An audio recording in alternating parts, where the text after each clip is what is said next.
அன்பு தோழிகளுக்கு வணக்கம். நம்ம இன்றைக்கி முட்டைக்கோஸ் வடை எப்படி பண்ணுறதுன்னு பார்க்கலாம்.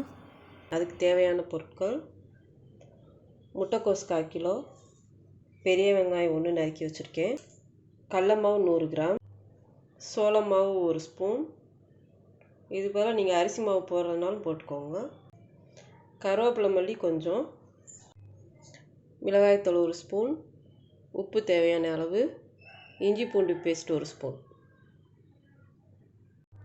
எண்ணெய் தேவையான அளவு. ஒரு பாத்திரத்தில் முட்டைக்கோஸை போட்டுக்கோங்க, அதோடு சேர்த்து உப்பு போட்டு கொஞ்சம் கலந்து வச்சுக்குவோம்.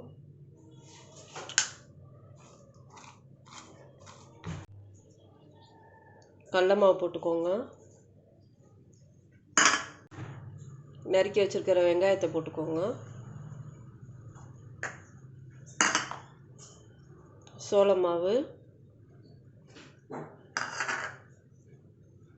கருவேப்பிலை மல்லி,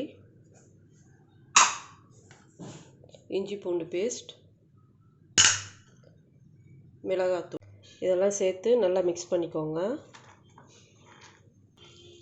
முட்டைக்கோஸ்லேயே தண்ணி வெளியே வரும், அதனால் நீங்கள் தண்ணி எக்ஸ்ட்ரா ஊற்ற வேண்டிய தேவையில்லை. அடுப்பில் வடைச்சட்டியை வச்சுக்கிட்டு எண்ணெய் ஊற்றிக்கோங்க. நாங்கள் எங்கள் வீட்டில் கடலை எண்ணெய் தான் யூஸ் பண்ணுவோம், நீங்கள் எந்த எண்ணெய்னாலும் ஊற்றிக்கலாம்.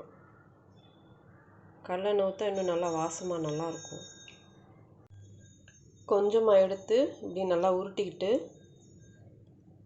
லேசாக 2 அமுக்கு அமுக்கி அப்படியே போட்டுடலாம்.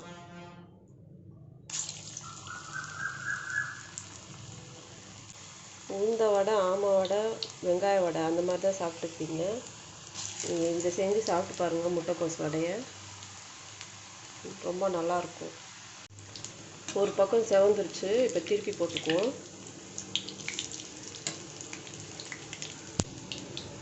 இது ஈவினிங் ஸ்நாக்ஸாக கொடுத்தீங்கன்னா பிள்ளைங்க நல்லா சாப்பிடுவாங்க.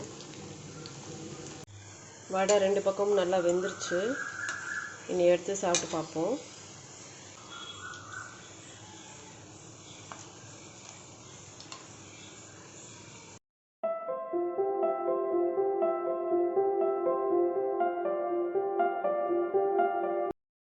முட்டைக்கோஸ் வடை ரெடி ஆயிடுச்சு.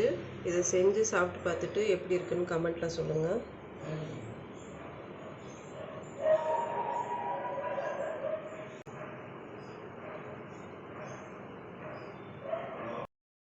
Like, share, subscribe Tamil kitchen and vlogs. Thank you.